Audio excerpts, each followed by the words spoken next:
Bonjour tout le monde, vous vous demandez c'est quoi la pâte polymère? C'est quoi la marque, la meilleure marque à utiliser pour faire soit des bijoux, faire des sculptures, des petites figurines ou autres créations qui vous passent par la tête? Alors j'ai testé pour vous 3 marques, puis je vais vous expliquer en même temps les outils. C'est quoi la différence entre les marques et qu'est-ce que serait votre choix le plus judicieux et comment moi je l'utilise personnellement. Alors, je suis Richard Cameron Mordeau, ambassadeur pour Dessert, mais je suis également peintre, sculpteur, illustrateur. Et voilà, je vous plonge dans mon univers un peu de la sculpture avec la pâte polymère. Je vais essayer de vous démystifier le plus possible tous les petits mystères, mais tout de même en restant dans une base accessible à tous. Alors, regardez bien, c'est parti!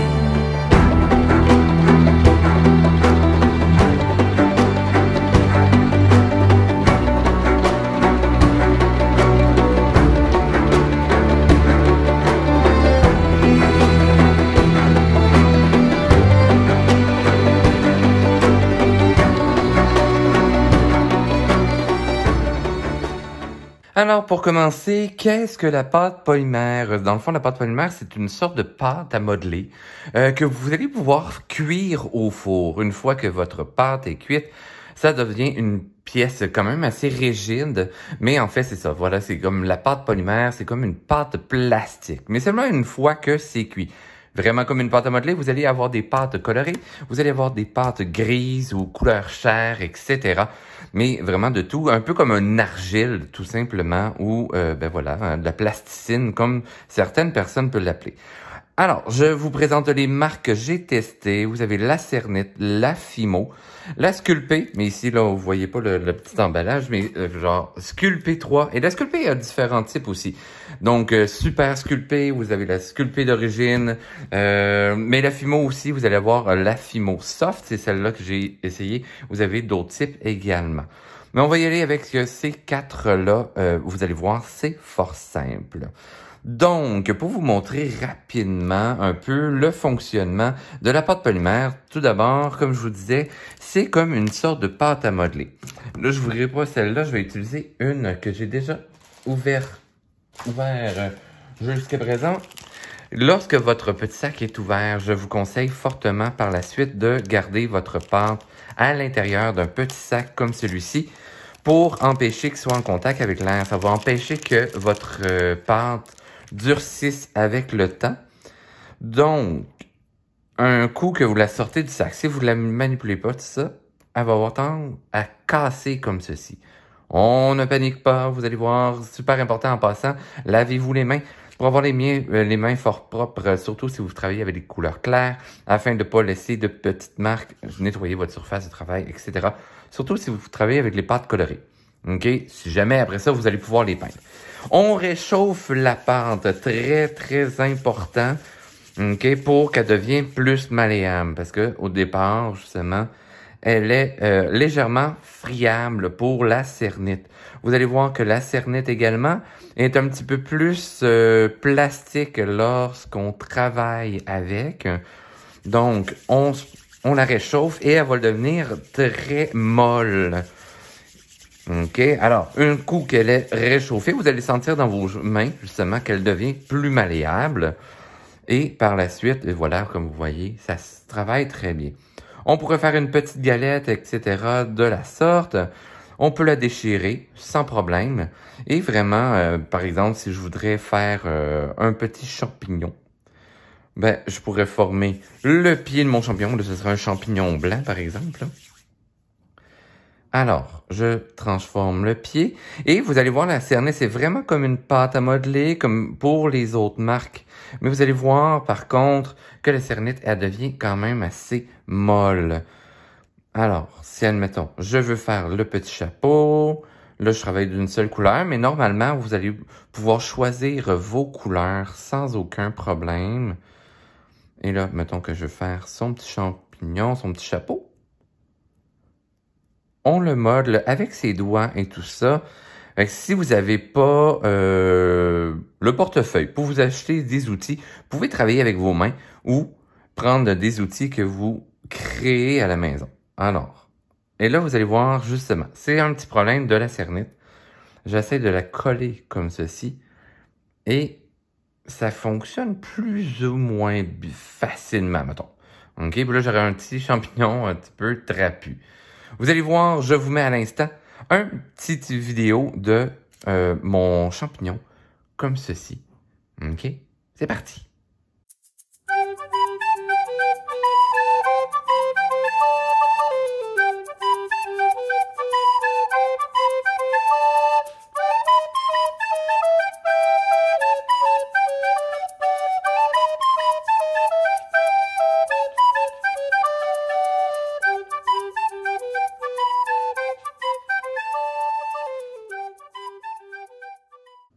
Alors, comme vous voyez ça, on peut travailler avec différentes couleurs. On peut travailler avec des petits outils. La difficulté qu'on retrouve avec la cernite, en fait, quand on veut faire quelque chose quand même de plus compliqué, eh bien, c'est comment on peut coller nos éléments les unes aux autres, OK? Mais ça se fait quand même bien, mais je demeurerai quand même dans la simplicité. Puis si on essaie de lisser la pièce, si notre pièce est encore chaude de notre chaleur des mains, elle se déforme quand même rapidement. Je vous montre une qualité hallucinante pour la cernite par l'après. OK? Alors, la Fimo, la différence avec la Fimo, il y a l'aspect plastique qui est tout de même plus absent, si on veut. On va être plus près de la pâte à modeler, la plasticine que l'on connaît. Plus facile d'aller chercher certains détails. Pour coller les morceaux ensemble, il y a une petite adhérence qui est beaucoup plus rapide avec la Fimo. Comme vous voyez aussi pour les points, c'est plus facile aussi, puis je peux faire un petit aspect de relief fort intéressant avec ceci. Encore une fois, avec la chaleur des mains, la structure de notre sculpture, si on l'a dans nos mains, si on la laisse pas rafraîchir légèrement, elle va avoir tendance aussi à se modifier facilement. Plus facile à lisser, puis voilà, c'est pas mal ça. Pour la sculpter, on peut aller chercher vraiment une finesse plus facilement. C'est la pâte, la sculpter, en fait, c'est la marque qui est souvent utilisée pour faire du personnage, faire des mini-sculptures, figurines, etc. Vous allez voir avec mes petites pieuvres à l'instant. Donc, ça se colle hyper bien, très malléable et tout ça, mais vous allez voir, il y a un énorme défaut aussi dans quelques instants. Alors, si j'ai essayé de faire des pièces plus prononcées, alors j'ai essayé de vous faire une pieuvre, mais comme vous voyez, bon, j'ai un petit peu eu de la misère à garder le côté lisse, ça se déformait rapidement. J'ai essayé de bien fondre parce que il fallait que je fonde en fait les picots à l'intérieur de ma pâte avec mon mauve et le rouge pour que ça reste bien adhéré parce que sinon mes picots s'arrachaient. Même chose au niveau des yeux, ce qui m'a amené là, des yeux un peu difformes. Mais sinon, à l'aide d'un outil et tout ça, vous allez voir, ça se colle mieux. Mais voilà, tu sais, c'est quand même là, c'est pas mon résultat le plus satisfaisant avec la cernite. OK? Fait que pour faire des formes complexes, c'est pas l'idéal. La Fimo, encore dans les formes complexes, ça se déforme facilement. Je l'ai laissé, tu sais, debout pendant un certain temps. Les pattes se sont vraiment déformées avant la cuisson. Et pendant la cuisson, ben voilà, le petit bras est tombé vers l'arrière. Mais un coup que c'est cuit, OK? Il reste que le bras, il est tout de même un peu flexible. Alors ça, c'est un bel avantage. Avec la cernite, c'est la même chose. Ça reste très, très, très plastique. Donc, intéressant à ce niveau-là. Pour aller chercher de la précision, vraiment de la belle finesse, regardez, j'ai réussi avec la sculpter d'aller chercher de la précision vraiment beaucoup plus précis. Même au niveau des yeux, j'ai pu aller chercher quelque chose de très fin. Même chose au niveau des bras, etc. Donc, très intéressant.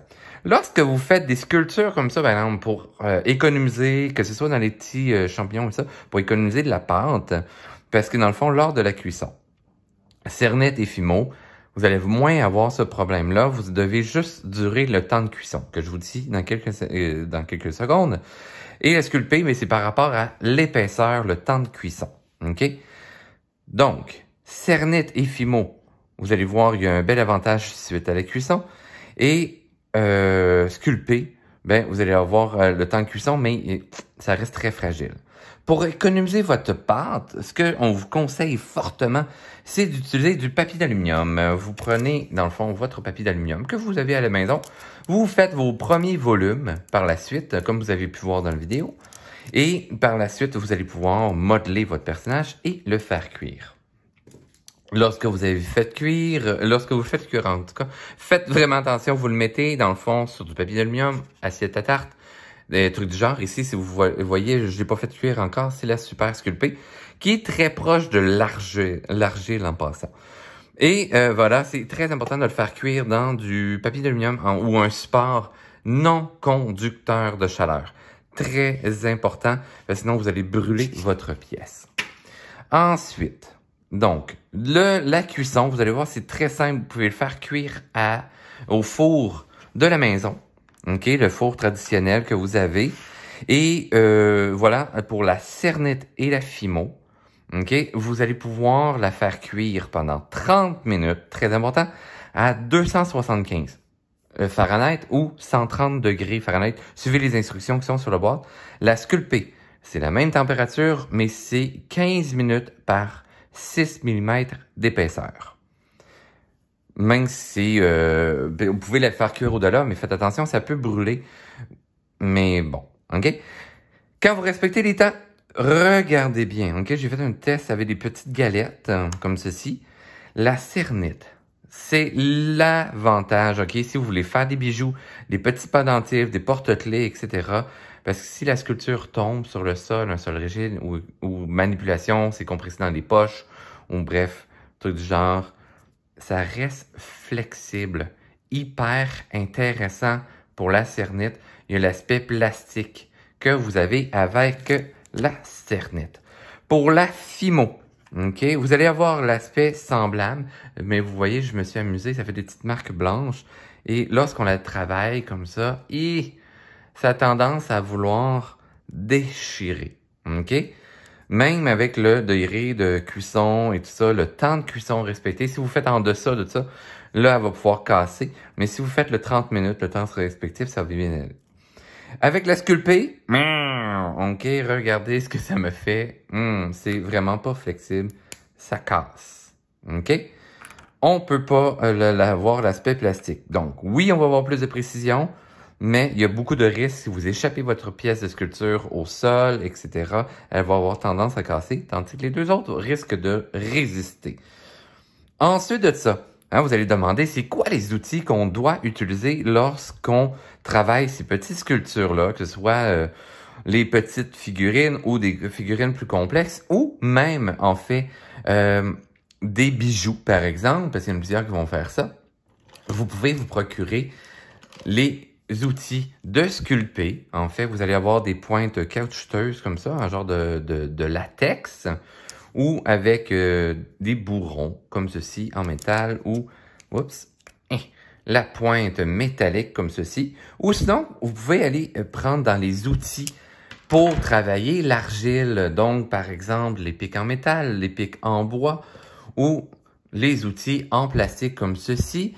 Vous pouvez même prendre un petit scalpel comme ceci pour travailler votre pâte.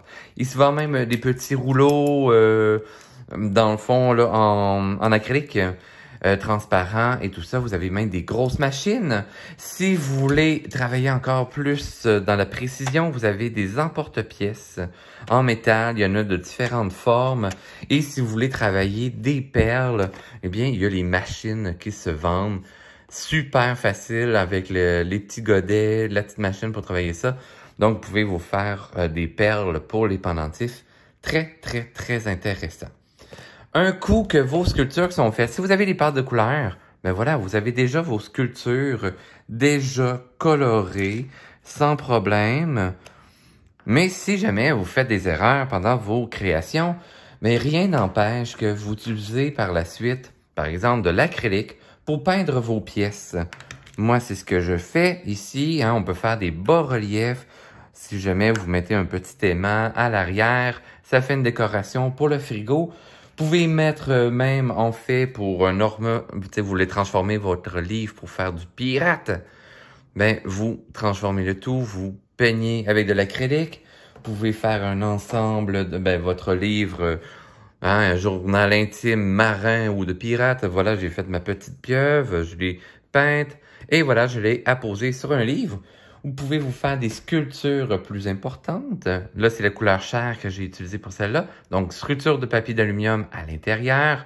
Et par la suite, vous vous amusez à sculpter. Vous voyez que, par exemple, justement, la sculpter, ici, la queue, elle est plus foncée. C'est parce que, dans le fond, vu qu'elle est plus mince, mais au temps de cuisson, elle peut brûler. Faites attention. Surveillez la cuisson. Pouvez-vous faire des bas-reliefs, comme le gris que je vous ai montré tantôt, ou comme celui-ci. Ta-da-da-da. Ou, tout simplement, après ça, pouvez-vous faire des ornements. Moi, c'est ce que j'utilise beaucoup pour me faire des petites pièces de collection. Donc, avec la pâte sculptée, on peut leur coller quelques petits éléments peints à la main. Ça fait des petites pièces. Ou, on peut faire des plus grosses pièces, comme ceci. Ah, ma tête de dragon. Alors, c'est tout fait avec de la pâte polymère. Et c'est vraiment très versatile, comme on pourrait dire. Alors, ça vous démystifie quand même beaucoup sur les pâtes polymères, qui est une pâte à modeler qui devient comme un plastique cuit au four de la maison, four traditionnel. Et voilà, vous allez pouvoir créer vos bijoux, vos sculptures dans la toute simplicité en famille. Alors, je vous laisse sur une petite vidéo, justement. Je vous remets des petites vidéos à l'accéléré de mes créations. Si jamais vous avez des questions, écrivez dans les commentaires sous la vidéo. Écrivez-nous, ça va nous faire un immense plaisir de répondre à vos questions, à vous conseiller également. Et voilà, il suffit d'essayer, que ce soit la cernite, la fimo ou la sculpée, et que des heures de plaisir lors de vos créations. Et voilà, il vous reste à nous suivre sur Facebook, sur YouTube, sur Instagram, et suivez sur la boutique, en fait, pour avoir accès aux cours, aux promotions, etc. Et sur ce, je vous souhaite de la belle création et à la prochaine. Bye bye!